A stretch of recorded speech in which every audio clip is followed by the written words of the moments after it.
अब देखते हैं इसके सबसे पहले देखेंगे पाठ के प्रश्न और इसके उत्तर। एक्सरसाइज 2 का नचिकेता कौन था बताओ। तो नचिकेता बादशरवा का इकलौता पुत्र था।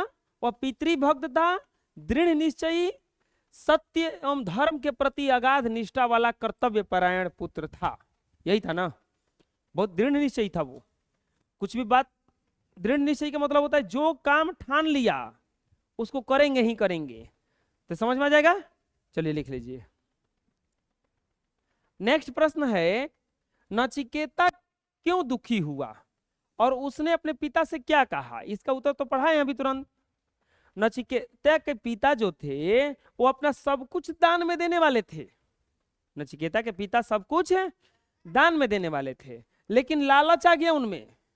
वो दान में देने वाले जो भी थे वो दे नहीं रहे थे, बुड्ढी गाय दे रहे थे सब। तो इसी से दुखी हो गया वो और कहा कि सबसे प्रिय वस्तु तो हम हैं, अब हमको दान में दीजिए किसी को। यही ना कहा था। नचिकेता अपने पित्र की लोभ प्रवृत्ति को देख करके दुखी हुआ। क्या देख करके दुखी हो गया? लोभ। कारण यह था कि पिता ने यज्ञ में अपना सर्वस्व दान देने का निश्चय किया था, लेकिन यज्ञ की अंतिम घड़ी में वे ऐसी गाय ब्राह्मणों को दान में दे रहे थे जो कमजोर, बूढ़ी और दूध न देने वाली थी। नचिकेता ने अपने पिताजी से कहा कि आपने तो इस महायज्ञ में सर्वस्व दान में देने का निश्चय किया था, अब फिर आप बूढ़ी और कमजोर गाय क्यों दे रहे हैं। फिर उसने यह कहा कि आपकी प्रिय वस्तु तो मैं हूं, आप मुझे किसको दान में देंगे। तो इस तरह से कहा था ना वो। अभी तुरंत पाठ समझाए। अरे समझ में आएगा ना क्वेश्चन है। चलो लिख लो। नेक्स्ट प्रश्न कह रहा है नचिकेता यमपुरी किस लिए गया। नचिकेता जो था यमपुरी क्यों चला गया। तो पिताजी उसके दान में दे दिए थे यमराज को ना। महर्षि बादशरवा ने क्रोध में आकर नचिकेता से कहा कि वे यमराज को दान में देंगे। नचिकेता यमपुरी इसीलिए गया क्योंकि उसके पिता ने वहां जाने की आज्ञा दी थी। नचिकेता के पिता जाके कह दिए थे ना कि जाओ तुमको हम यमराज को दान में दे दिए, तो इसीलिए ना यमपुरी गया। तो समझ में आ गया यमपुरी क्यों गया था वो। चलिए लिख लीजिए। अगला प्रश्न है नचिकेता को यमपुरी के मुख्य द्वार पर क्यों रुकना पड़ा। बताओ उत्तर। यमराज थे नहीं, कहीं चले गए थे। तो यमराज यमपुरी से कहीं बाहर गए हुए थे, इसीलिए नचिकेता को 3 दिन और 3 रात भूखे प्यासे यमपुरी के मुख्य द्वार पर रुकना पड़ा। आए समझ में? कोई दिक्कत है? चलिए लिख लीजिए। अगला नचिकेता ने पहला वर क्या मांगा। तो पहले वर में उसने यह मांगा कि पिताजी का क्रोध उस पर से शांत हो जाए और उन्हें सर्वमेघ यज्ञ का सुफल प्राप्त हो। पहला वर यही मांगा था कि हमारा हम पर से जो क्रोध है वो उनका शांत हो जाए और उनको सुफल प्राप्त हो, यानी कि जो यज्ञ कर रहे हैं उनका उनको फल प्राप्त हो जाए। लिख लीजिए। नेक्स्ट नचिकेता दूसरा और तीसरा वर क्या मांगा। तो दूसरा वर में मांगा था कि जिससे भय उत्पन्न न हो वह विद्या हमको दीजिए। जिस विद्या से हमें भय उत्पन्न न हो वो विद्या हमको दीजिए। और तीसरा वर के रूप में आत्मा का रहस्य जानना चाहता था। वो जानना चाहता था कि आत्मा काम कैसे करती है। तो तीसरा वर में क्या मांगा वो कि आत्मा का रहस्य हमको समझाइए, आत्मा का रहस्य हमको समझाइए। समझ में आ जाएगा ना। चलिए लिख लीजिए। नेक्स्ट पाठ के प्रश्न खत्म हो गया। अब आता है शब्दार्थ। ये सब आपको याद करना है। मतलब सहस्त्रों माने क्या होता है? हजारों। निरुत्तर, निरुत्तर मतलब होता है कि कुछ उत्तर ही नहीं दे पा रहे हैं, बिना उत्तर के। देखिए मीनिंग हिंदी में भी होता है, इंग्लिश में भी होता है और संस्कृत में भी होता है। तीनों में मीनिंग होता है। इंग्लिश में भी हम लोग समझते हैं खाली इंग्लिश में मीनिंग होता है, नहीं, मीनिंग तीनों चीज में होता है, इंग्लिश, हिंदी और संस्कृत में भी। तो तीनों का मीनिंग लिखवाएंगे हम, सब याद करना है। सहस्त्रों मतलब क्या होता है? हजारों। निरुत्तर मतलब क्या होता है? बिना उत्तर के। आहुति मतलब क्या होता है? हवन में अग्नि को जो दिया जाता है आहुति। प्रयास मतलब होता है कोशिश करना। संबल मतलब क्या होता है, बोलो, सहारा।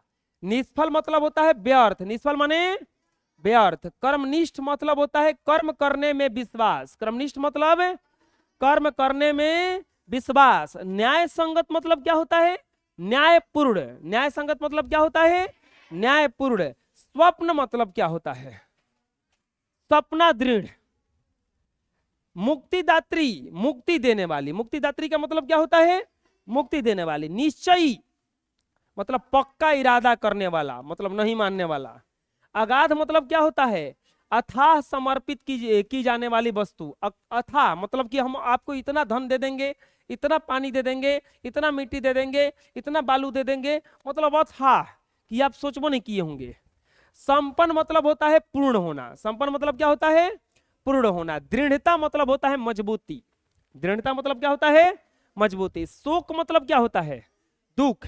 शोक का मतलब होता है, प्रतीक्षा का मतलब होता है इंतजार। प्रतीक्षा का मतलब क्या होता है, सौम्य। सौम्य मतलब होता है सुंदर। सौम्य मतलब प्रवृत्ति। प्रवृत्ति का मतलब होता है आदत। प्रवृत्ति का मतलब क्या होता है, पितृभक्त। पितृभक्त मतलब होता है पिता का, पिता का भक्त मतलब ये नहीं कि पिता को ओम जय पिताजी हरे करना है, पैर दबा देना है, बात मानना है। मातृभक्त बनोगे तो माता का बात मानना है, दुख नहीं देना है उनको। ये नहीं कि दिन रात चिल्लाते रहेंगे, कहलाएंगे कि हम पितृभक्त हैं। पितृभक्त ने तू डाकू भक्त है। लोभवश मतलब होता है लालच के कारण। लोभवश मतलब क्या होता है, लालच के कारण। संकल्प मतलब होता है इरादा। संकल्प मतलब प्रस्थान मतलब होता है कूच करना। प्रस्थान मतलब कूच करना। समझ में आ जाएगा। अगला व्याकरण आ गया। पर्यायवाची शब्द लिखिए। पर्यायवाची मतलब उसी के जैसा एक और शब्द लिखना है। चलो बता, पुत्र का पर्यायवाची शब्द है बेटा। बहुत बढ़िया, क्या हो जाएगा, बेटा। ये देखो, कौन बेटा लिखा गया इसमें, हाँ अब सही है। इसके पिता का एक और बोलो, और पिता का बताओ। पिता का पिताजी भी हो जाएगा, पापा भी हो जाएगा। चलो और बोलो, यमराज। यमराज का मतलब यम भी हो जाएगा, केवल यम। या मृत्यु। यमराज का मतलब होता है मृत्यु। गाय का बताओ, गाय का, गाय का गौ, गौ भी होता है। साधु का महात्मा। साधु का क्या हो जाएगा, महात्मा। हो जाएगा ना, याद कर लेना इसको, हम तुरंत पूछेंगे अभी। पुत्र का क्या होता है, बेटा। पिता का पापा, यमराज का यम, गौ गाय का, और साधु का, चलिए लिख लीजिए। नेक्स्ट, विपरार्थक शब्द लिखना है। विपरार्थक शब्द का मतलब क्या होता है, उल्टा शब्द। विपरार्थक शब्द का मतलब होता है उल्टा शब्द। तो सत्य का उल्टा असत्य, सत्य का उल्टा असत्य, धर्म का उल्टा अधर्म, अधर्म, धर्म का उल्टा अधर्म। सहिष्णु का मतलब असहिष्णु, असहिष्णु। इसके बाद इच्छा का मतलब है अनिच्छा। इच्छा का मतलब होता है अनिच्छा। संपन्न का मतलब है विपन्न। विपन्न, विपन्न मतलब होता है कुछ नहीं। संपन्न मतलब खूब सुखी संपन्न है। अब विपन्न का मतलब घर में एगो खाए खाती नीमको नहीं है, तब विपन्न उसको कहा जाता है। क्या कहा जाता है, विपन्न। समझ में आ जाएगा। चलो लिखो। नेक्स्ट, देखिए और समझिए। देखो और समझो। सहन प्लस सहन प्लस सकती, मुखमंडल का हो जाएगा मुख प्लस मंडल। गौशाला का हो जाएगा गौ प्लस शाला। महायज्ञ का हो जाएगा महा, बोलो कस के, महा यज्ञ। अरे बुझा जाएगा ना।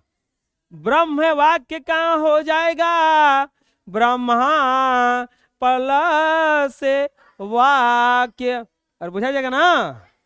क्रमनिष्ठ का मतलब हो जाएगा कर्म प्लस निष्ठा।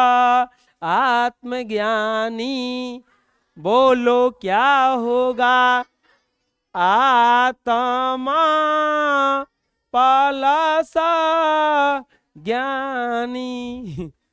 अरे आ जाएगा समझ में? चलो लिख लो। नेक्स्ट देखते हैं। अनेक शब्दों के लिए एक शब्द लिखिए।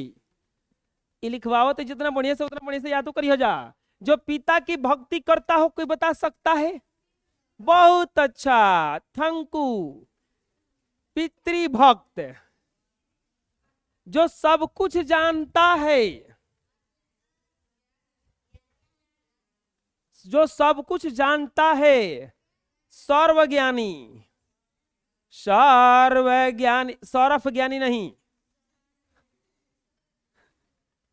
जिसने आत्मा का रहस्य को जान लिया है, आत्मज्ञानी। वाह, देखो तो एक से एक महान बच्चे हैं, लेकिन बस खाली थोड़े से लुच्चे हैं।